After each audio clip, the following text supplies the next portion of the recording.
Assalamualaikum warahmatullahi wabarakatuh. Wah, Waalaikumsalam aslinya warahmatullahi ada wabarakatuh. Zaki nih. Oke, ya mungkin pertama perkenalan dulu ya. Boleh, boleh. Namaku Zaki, sekarang umurnya mau 26, asli Jogja, besar di Jogja.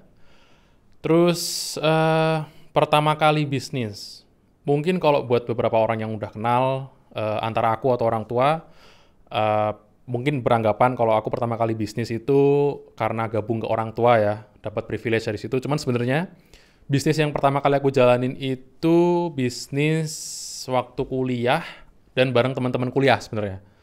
Jadi waktu itu sempat bikin creative agency dulu. Itu bisnis pertama kali banget bikin creative agency. Terus sempat bikin ya mini-mini bakery pre-order based.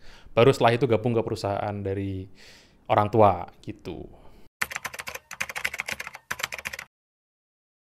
Kalau soal inspirasi atau enggak jelas memang. Udah dari kecil sosok papa itu termasuk salah satu eh, apa namanya figur idola utama lah dari aku. Cuman dulu waktu kecil SD sampai SMP awalnya aku pengen masuk ke dunia teknologi dan robotik.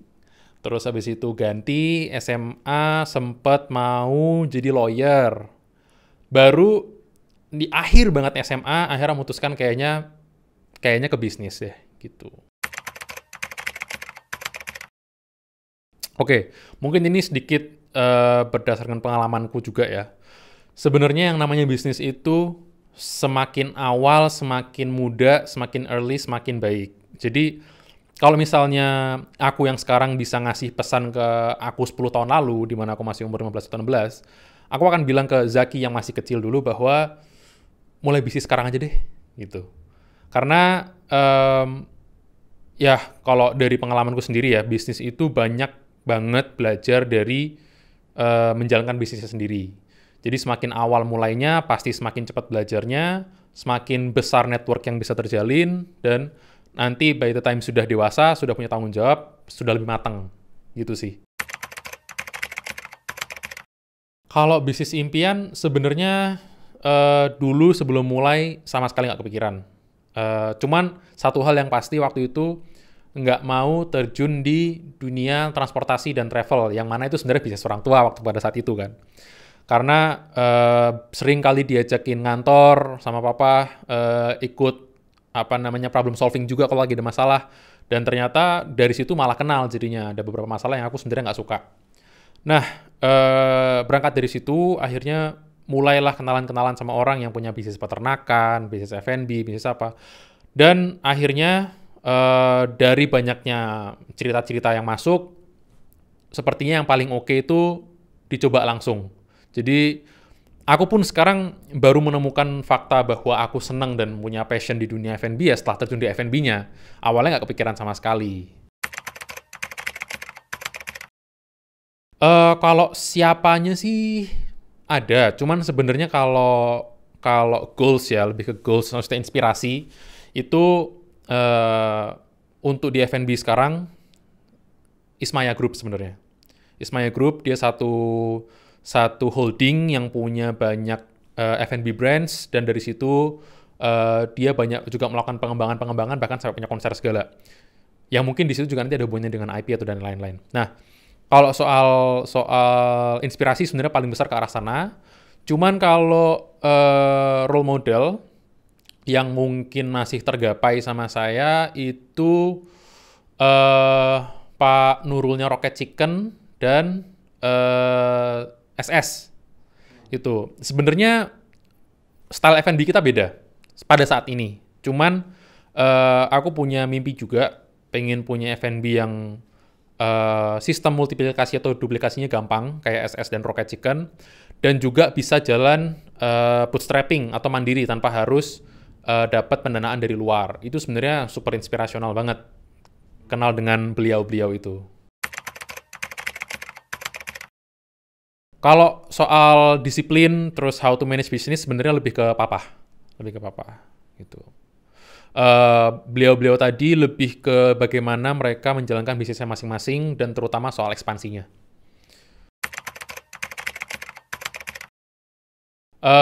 Jelas nggak ya, walaupun mungkin di sini aku agak kurang kredibel untuk ngomong bahwa bisnis itu bisa banget dimulai tanpa privilege, cuman ini berangkat dari banyak cerita dari teman-teman yang lain.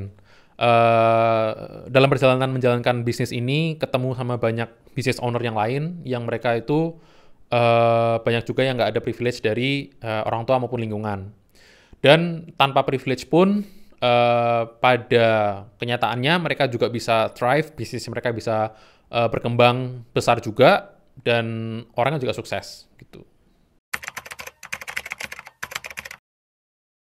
Eh, aku ada temen yang dia udah mulai bisnis dari pertama kali masuk SMA, jadi kurang lebih SMA kelas 1 lah ya. Aku anggap SMA kelas itu masih kecil ya, masih belum 17 tahun, belum punya KTP. Dia mulai bisnis, eh namanya Vadio Party. Jadi dia party dekor. Awalnya banget dia mulai dari dekorasi untuk kayak ulang tahun, orang romantic dinner, dan event-event kecil lainnya. Lambat laun dia makin besar ke event-event kayak apa tuh namanya gala dinner sampai akhirnya ke resepsi. Nah, di awal banget waktu masih SMA, jelas godaan yang paling besar adalah SMA itu zamannya main nggak sih? SMA itu zamannya kita masih mengeksplorasi jati diri kita, mau ngapain, mau berteman dengan siapa, mau sekolah kayak gimana, bergaul dengan siapa. Masih banyak banget yang aku rasa kita-kita masih pengen mengenali diri sendiri lebih jauh. Cuman dia bisa memulai itu lebih awal dan memantapkan diri kalau misalnya memang dia mau mulai bisnis dari SMA. Jadi di SMA dia kegiatannya sekolah, pulang itu menyiapkan bisnisnya, kalau ada klien, sekolah ngurusin klien gitu, terus sampai kuliah. Nah, di kuliah itu udah mulai berasa tuh apa namanya perkembangannya, pertumbuhannya. Karena juga balik lagi ya, bisnis yang dia jalankan ini sebenarnya minim modal karena modalnya hanya dekorasi, dan dekorasi pun bisa istilahnya dibayarkan oleh customer-nya dari sistem DP gitu kan. Jadi modalnya kecil sebenarnya. Nah, eh, sampai di kuliah, skala eventnya udah makin besar, dia ngerjain gala dinner, terus biasanya kalau anak SMA atau anak kuliah udah pada mau lulus ya, bikin acara perpisahan, terus bikin acara engagement, makin besar, timnya makin besar, modalnya makin banyak. Kunci juga yang dia pegang adalah harus pinter untuk ngatur keuangan perusahaan. Ya, nggak boleh eh, keuangan perusahaan itu dipakai semena-mena oleh pribadi walaupun itu bisnis dia sendiri. Karena dari situ dia bisa muter, modalnya diputar terus untuk punya alat-alat yang lebih besar, alat-alat yang lebih mahal, dekorasi yang lebih bagus, dan akhirnya berkembang lulus kuliah udah megang ke wedding-wedding megah di Jogja. Eh, Kenal juga beberapa orang yang ketemu dengan persimpangan tersebut, ya, dan sebenarnya sih cenderung banyak juga ya dari aku rasa dari teman-teman yang sebelum terjun ke bisnis biasanya udah terjun ke dunia profesional dulu untuk bekerja. Ada salah satu yang bukan barusan sih ya, mesti belum lama lah aku kenal. Dia awalnya bekerja sebagai sales asuransi. Gajinya besar, menarik gitu. Cuman ketika dia punya anak, dia sadar bahwa salah satu keuntungan dari punya bisnis yaitu freedom of time itu jauh lebih berharga dari gaji yang dia punya. Akhirnya dia mencari kesempatan untuk apa sih yang bisa dia lakukan yang itu nantinya bisa dikembangkan lebih besar. Akhirnya dari asuransi itu dia berbelok jualan ikan asin.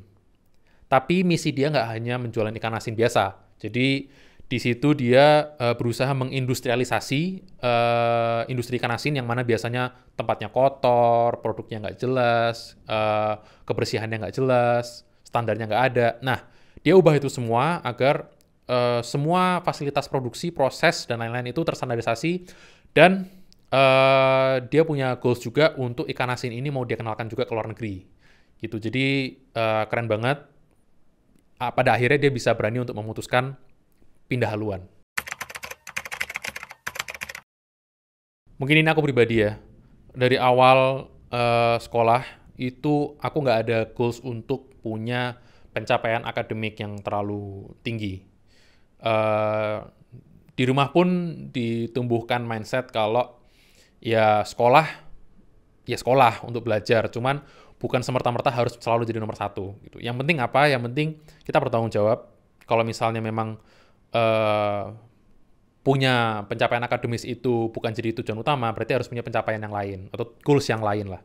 Yang mana waktu itu, waktu SMA sempat fokus banget ke basket sih waktu itu. Baru setelah itu ke bisnis. Yang mana itu semenjak lulus SMA jadi goals utama untuk bisnis. Nah, mungkin sedikit bahas juga kenapa di aku nggak sempat terjun ke dunia profesional dulu. Ya, karena tadi kan soal akademis sudah disingkirkan di masa sekolah gitu ya. Nah, setelah kuliah sebenarnya kan pasti masih ada dong opsi di mana aku mau bisnis atau mau kerja dulu as a professional.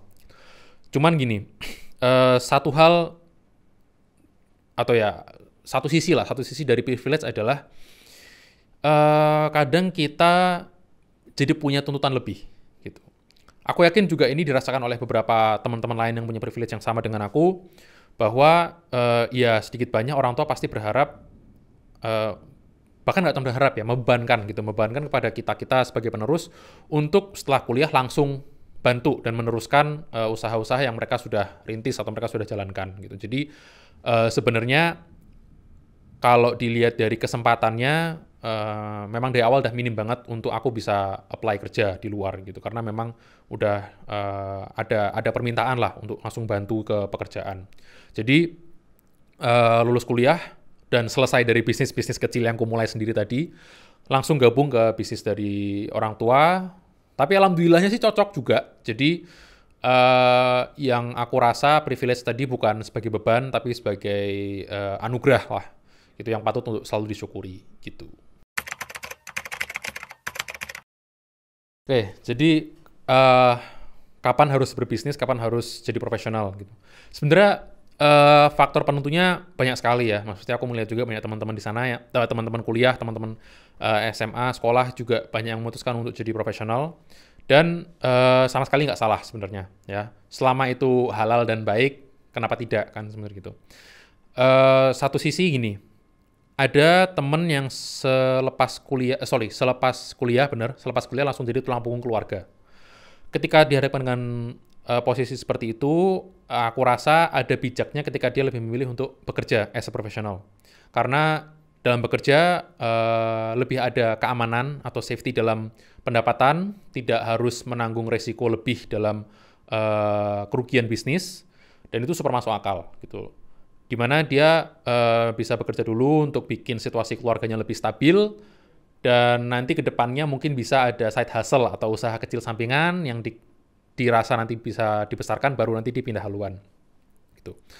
Nah, kalau misalnya mau langsung bisnis dan memang punya privilege untuk bisa langsung mulai bisnis, ya privilege itu ada banyak ya. Yang pertama dari mentality. Mentality itu aku dapatkan dari tumbuh di keluarga pebisnis ya. Yang mana itu sebenarnya salah satu fundamental dalam mulai bisnis itu harusnya mentalnya dulu. Yang kedua adalah knowledge.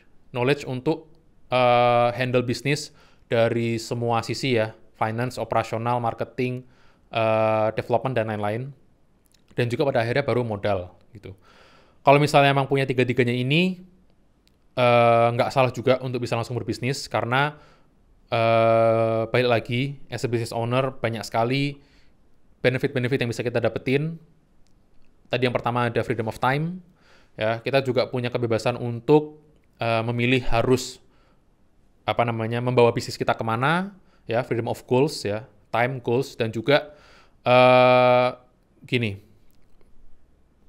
salah satu kebebasan adalah nggak ada beban dari atasan. Itu juga hal kebebasan yang aku rasa berdasarkan teman-teman cerita ya, itu aku punya saat ini gitu. Walaupun tiga freedom ini juga pada akhirnya punya ekor. Ya, freedom of time bukan berarti kita bisa seenaknya setiap hari gitu, karena kita punya bisnis yang harus hidup, punya karyawan yang harus dihidupi juga. Jadi bebas tapi bertanggung jawab. Ya, untuk aku, maksudnya pendengar gitu ya, pendengar harus bisnis atau harus kerja seprofesional, gimana? Ya itu bisa dipikirkan sendiri-sendiri berdasarkan parameter-parameter tadi yang sudah sempat ku sebutkan. Target ke depan seperti tadi inspirasi ya, aku pengen punya F&B Holding, yang mana nanti dia akan mirip seperti Ismaya tadi. Jadi satu company, satu parent company, tapi akan punya mungkin belasan brand F&B berbeda gitu. Nah, ini udah dimulai. Yang pertama dari Jonas Pizzeria, dan insya Allah tahun 2026 awal besok akan buka di Tangerang lagi dengan nama berbeda. Dan nanti targetnya akan terus seperti itu, buka dengan nama berbeda, dimungkinkan juga dengan konsep yang berbeda selama tahun-tahun mendatang. Tuh. Kalau bisnis yang sendiri sebenarnya sih dari awal udah ada. Dari awal udah sempat R&D sendiri, tetap F&B juga sih sebenarnya, cuman aku pengen bisnis itu murni aku yang mulai, funding semua dari aku juga, konsep aku juga semua. Tapi balik lagi, aku masih punya tanggung jawab terhadap keluarga dan orang tua yang masih harus ku jalankan, dan yang mana tanggung jawab tersebut makan mayoritas waktu dan tenaga dan fokus juga. Jadi sementara ini aku akan menjalankan bisnis yang masih gabung bersama orang tua dulu. Gitu. Nanti kalau misalnya ada kesempatan baru akan mulai sendiri. Oke, mungkin karena ini temanya tadi bisnis ya.